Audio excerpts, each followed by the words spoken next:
首先第一個樂器咧就會用呢一對 claves 嘅兩支棍棍，咁睇下數量夠唔夠每人一對啦。如果唔夠嘅話咧，唔緊要嘅，可以係分開一半小朋友有先啦，另外一半咧就可以係拍手先啦。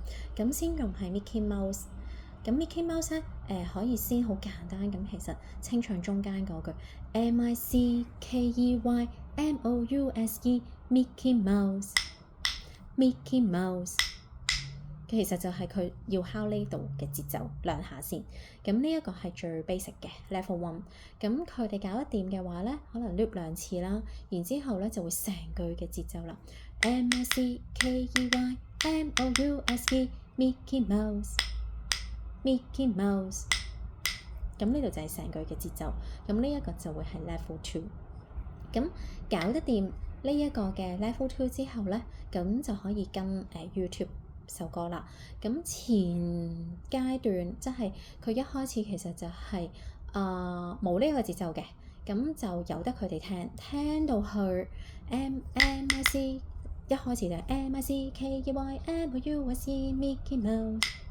Mickey Mouse。咁去到第一 round 佢哋搞掂啦，咁就去第二 round 全句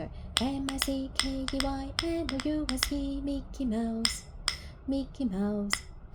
咁 A group 嘅小朋友玩完，咁應該 suppose 係可以搞到一啲嘅精英嘅，咁就輪到 B group 將呢一對嘅 claves 咧響目咧就 pass 俾佢 B group 嘅小朋友，咁佢同人哋都係要試一次。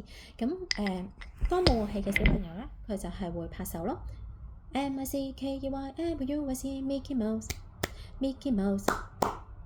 咁跟住之後就會成句㗎啦嘛，咪 MICKEYMOUSE Mickey Mouse， 咁佢就可以揼地啦，或者係揼腳啦，或者係拍大髀都得啦。Mickey Mouse，